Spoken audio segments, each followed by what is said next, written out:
Pausanias, as we remember, was a traveler who went through very important parts of the ancient Greek world in the 2nd century CE.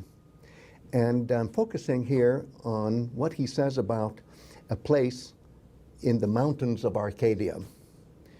And this place is called the North Mountain. I love that name, just Boreion. And on top of that mountain, he says, are traces of a sacred space. He doesn't say temple. It could just be a precinct. It could just be a rectangular space.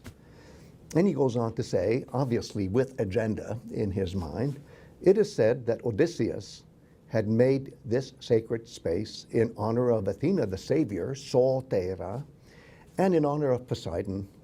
And why? Well, in return for his having arrived back home safely from Iliad, which is a prosaic way of saying having achieved the nostos. Mm-hmm. So, Claudia, you and I were talking about the groundedness of hero cults, as signaled by words like empedos and empedon, and plural empeda, and so on, empedoi. And I love the way we came out of that discussion with a consensus that maybe a better way to translate empedos is not grounded, but steady. I think all of that applies here, because here you have a real steady shot of a real hero cult situation, as observed by a very smart person who really understood Greek antiquities and who understood the basics of hero cult. And to me, this is a classic example of what in my research I call God-hero symbiosis in cult, corresponding to God-hero antagonism in myth. And actually, we have here, in the case of Odysseus, his number one antagonist, and that's Poseidon. And I love the way in this description by Pausanias, we can see that the sacred space is shared by Odysseus and Poseidon. So there you have symbiosis in cult. And we also know how antagonistic Poseidon is, for good reasons, towards Odysseus. Now, how does Athena fit in? That's more complicated, because Athena isn't overtly antagonistic to Odysseus in many parts of the Odyssean narrative, but there are moments where she is. And a good example is that flashback in Odyssey 3, where Nestor tells the story of the homecoming of the Achaeans. And it's made very clear there that Athena was very angry at the Achaeans, and it's also clear that she had good reason to be angry at Odysseus. So there is antagonism there. It's secondary, or it's recessive, compared to the antagonism that Poseidon has. But all I'm saying is we have everything here in a prosaic kind of way. And so I'd like to follow up with you and your thoughts about empedos as a way of talking about real hero cult in real historical situations, and how that affects how we look at the Odyssey tradition. The question is, yes, how does this idea of yes, being steady yes, affect yes, our view of the cult in a historical context? Yes, yes.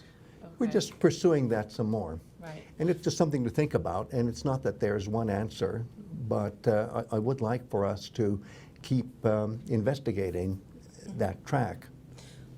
Well, I think we talked earlier about the idea of the sema as yes, something that could be steadfast. That's it. That's and it. the consciousness as something yes, that could be steadfast. That's it. And I think also there are contexts where we can see that the establishment of a cult, for instance, are the twin heroes yes, in Greek. Yes. There's a scene in the Argonautica, yes, I believe, where they describe the establishment of their cult, and the word empedos is used in that context. Perfect. So perfect. I think the epic is telling us something very important about localizing? Is that what you Yes. want to talk about? The way that think so. we're sort of That's fixing it. in a local space? That's it. That kind of steadiness is very important in terms of identity and in terms of meaning? It's exactly what I'm thinking about and where I'm going, because here in this description, you start seeing how real hero cult works. And it's hard for us to put it all together when there's this moment in Hades, this transitional moment where you have all sorts of characteristics of hero cult, but they're not happening in a hero cult setting. They're happening in Hades, for heaven's sake. And that's why we need to have our own grounding. We need to know how we're stepping from one point to the next. And I think this kind of prose passage really helps us. Something else that this is good for is that in the Odyssey, sure, we get the idea that Odysseus is going farther and farther and farther away from the sea and further inland. However, we don't really get a clear idea that he's also going further and further uphill. And Arcadia is exhibit A for an uphill situation. In the Peloponnese, which is this cradle of Greek civilization, spatially speaking, Arcadia is the farthest place from the sea, and it's also highest above sea level. So it works. It also seems that he is going back in time, because Arcadia is the most primitive. It's really... Yes, and everybody thinks of it as primitive, and already in Mycenaean fresco paintings, where you see, let's say, the so-called Mycenaean warriors fighting with Arcadian warriors are wearing only skins, whereas Mycenaean warriors are wearing armor. And yes, it's primitive, it's as old as the hills, no pun intended, and you really get the idea. This is as close as you can get in Greek mythology to a place that is as far away from the sea as possible. Interestingly, in the Catalogue of ships in Iliad 2, it's made very clear that the Arcadians who come to Troy, they don't have their own ships. So Agamemnon has to lend them some ships. So there's another signature of how Arcadia is landlocked, it's anti-maritime, and yet here is a sacred space where Poseidon is in charge. What is he doing here? Okay, well, so this is interesting too. So Poseidon actually is associated with being steadfast. Thank you. Okay, so he Yes. can do two things. He can make things shake, but he's also worshipped as someone who is a securer. That's it. And you see, it's precisely the God who makes things shake, who can also make things steadfast and steady. Yeah. Or stone. Yes. Yes, the Yes. ship of the Phaeacians. Yes. Exactly. Beautiful. But actually, well, something is more implicit in the passage than Yes. we admit. So there is no explicit mention that this is Odysseus' burial place, right? No.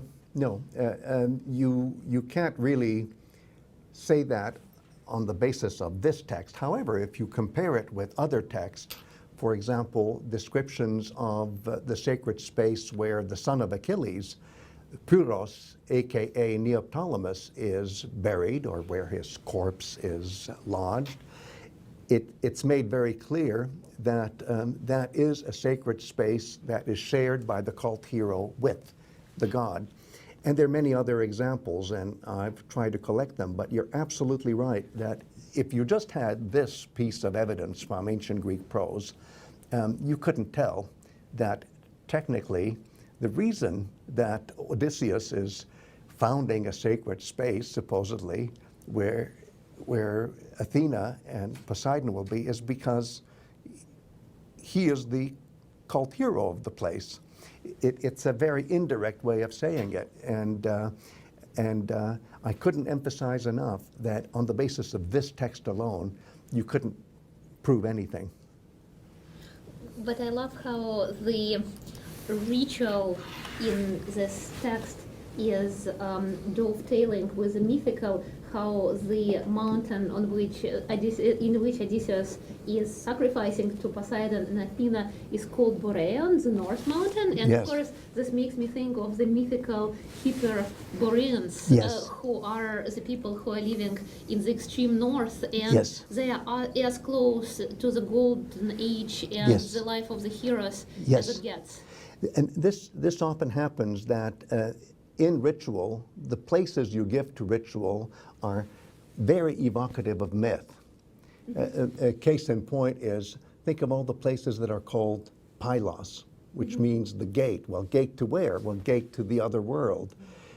And it's not that there is only one Pylos, because in real life we know there were many of them, but for each worshiping community there is only one, and it's the one that you have. Wow.